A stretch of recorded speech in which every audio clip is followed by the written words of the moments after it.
Kamusta mga kanong?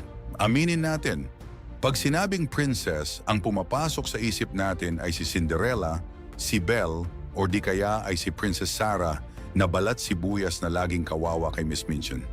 Pero alam nyo ba na sa totoong kasaysayan, may mga prinsesang mas matapang pa sa mga sundalo? May mga kakaibang bisyo at may mga makalaglag pangang standards ng kagandahan.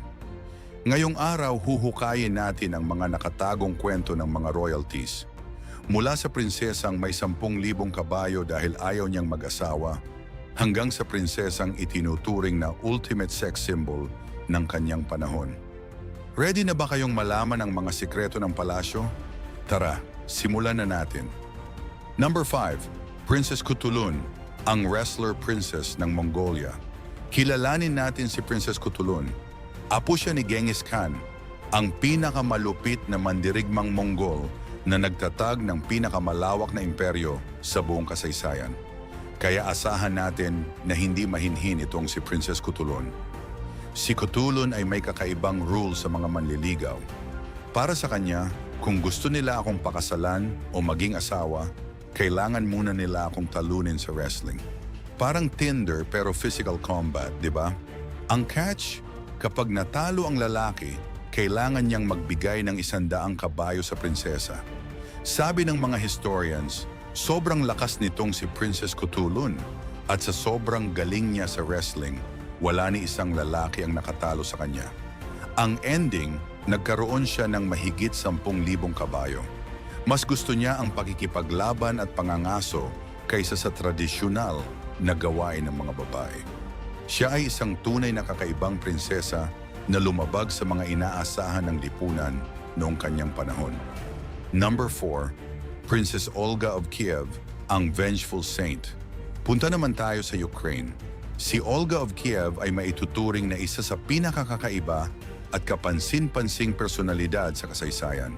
Sa likod ng kanyang katauhan ay isang kwento ng paghihiganti, talino at hindi inaasahang pagbabago. Matapos patayin ang kanyang asawa, ay hindi ito nagsayang ng oras para gumanti sa paraang malupit, kalkulado at may maingat na pagpaplano. Ang mga taong responsable sa kanyang asawa ay kanyang ipinahukay ng sarili nilang libingan at inilibing ang mga ito ng humihinga. Isang malinaw na mensahe ng kanyang paghihiganti at kapangyarihan. Sa isa pang event, nagpretend siyang makikipagkasundo sa kanyang mga kaaway, ngunit ang meeting ay naging isang malaking bitag. Ang mga panauhin ay ikinulong sa loob ng paliguan at doon niya ito pinasunog. Hindi pa dito nagtapos ang kanyang strategy. Sa isang lungsod na tumangging sumuko, gumamit siya ng isang hindi pangkaraniwang paraan. Gumamit siya ng mga ibon na nilagyan ng apoy sa kanilang mga paa at pinauwi sa kani-kanilang mga pugad. Sa paglipad ng mga ito pabalik sa lungsod, mabilis na kumalat ang apoy hanggang tuluyang masunog ang buong lugar. Gayunpaman, sa kabila ng kanyang madugong nakaraan, nagbago ang direksyon ng kanyang buhay. Siya ay naging isang mahalagang tagapagtaguyod ng Kristyanismo at kalaunan ay kinilala bilang santo ng Eastern Orthodox Church. Ang kanyang kwento ay parang mix ng isang revenge queen at holy ruler na medyo unexpected combo. Astig, di ba? Number 3. Cleopatra of Egypt. Si Cleopatra ay hindi lang isang napakagandang reyna, isa rin siyang master ng power, brains at charm. Kahit Greek ang dugo niya, pinili niyang matutunan ang wika at kultura ng Egypt para makuha ang tiwala ng mga tao niya. Hindi lang siya maganda, sobrang talino rin nito.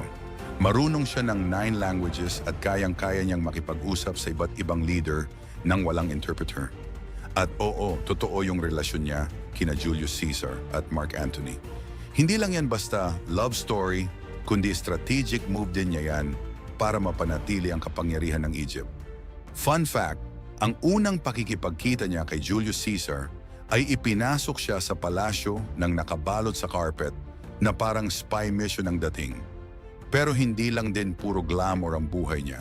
Sa panahon nila, normal ang family betrayals at pinaniniwalaang may mga kapatid siyang pinatanggal niya sa pwesto para manatili siyang reyna. Sinasabing nagpakamatay siya gamit ang ahas, Pero wala pa rin solid na ebidensya dyan. At hanggang ngayon, hindi pa rin nahahanap ang libingan niya. Si Cleopatra ay hindi lang simbolo ng kagandahan, isa siyang matalino, mapanganib, at misteryosong babae na marunong maglaro ng kapangyarihan. Number 2, Princess Pingyang of China.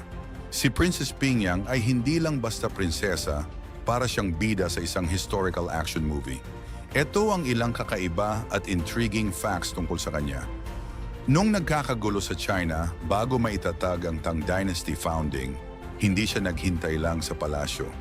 Lumabas siya at nag-recruit ng sarili niyang hukbo. Yes, isang prinsesa na nagbuo ng sarili niyang army. Tinawag pa nga itong Army of the Lady. Hindi ito basta small group ha, libo-libo ang sumunod sa kanya. Hindi siya yung tipong by name lang na leader. Siya mismo ang nagpaplano ng strategy at namumuno sa mga laban. Sa panahon na halos puro lalaki lang ang nasa military, siya naman ang bukod-tanging babae na naging respected commander. Hindi dahil sa prinsesa siya, kundi dahil magaling talaga siya.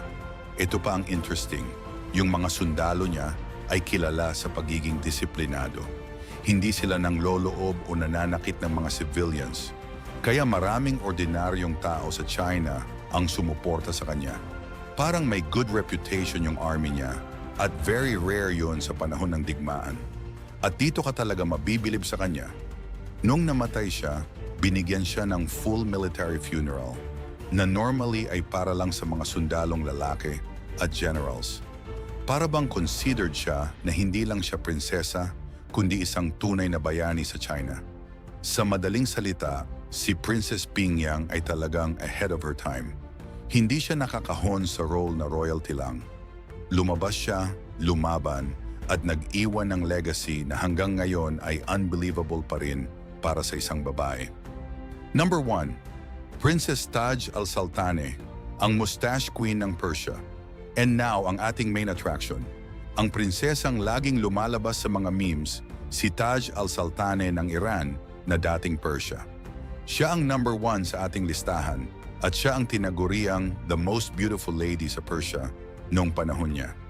Pero may mas malalim pa pala na kwento sa likod ng kanyang bigote at mga obsessed na manliligaw. Marahil nakita niyo na ang litrato niya, medyo chubby o may katabaan, makapal ang kilay, at may bigote. Who? Sa mata ng modernong mundo, siguro ay talagang nakakaalarma ito. Pero noong 19th century sa Persia, siya ang totoong standard of beauty.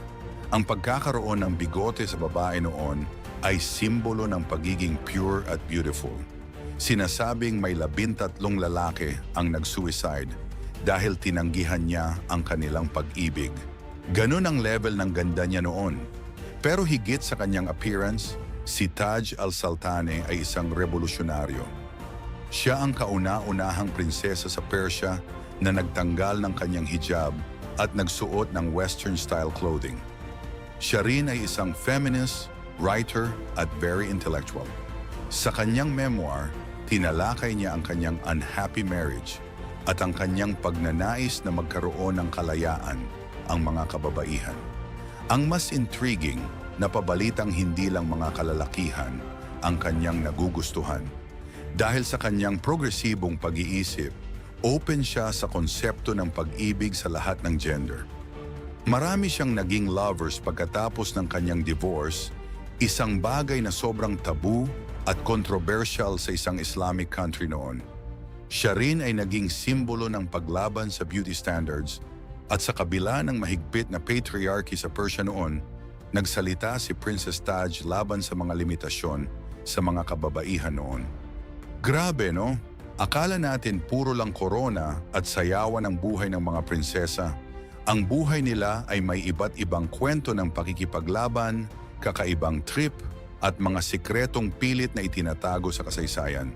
Mula sa pagiging wrestler ni Princess Kutulun hanggang sa feminist bravery ni Taj al-Sultaneh at ang kanyang kakaibang beauty standards, napatunayan natin na ang pagiging prinsesa ay hindi lang tungkol sa pagiging maganda, ito rin ay tungkol sa paggawa nila ng sariling marka sa mundo, gaano man ito ka-weird. Maraming salamat sa inyong oras sa panonood. Kung nagustuhan nyo ang video, baka pwedeng paki-like at subscribe naman ito kaibigan. Malaking tulong na po yan sa ating channel. Huwag mo na rin kalimutan i-check ang iba pa nating strange and mystery videos na siguradong magugustuhan nyo by simply clicking the link at the comment section. Until next time, ito po si Kuya Kaloy ang inyong host at magkita-kita ulit tayo sa mga susunod na episodes ng No PH. Maraming salamat po.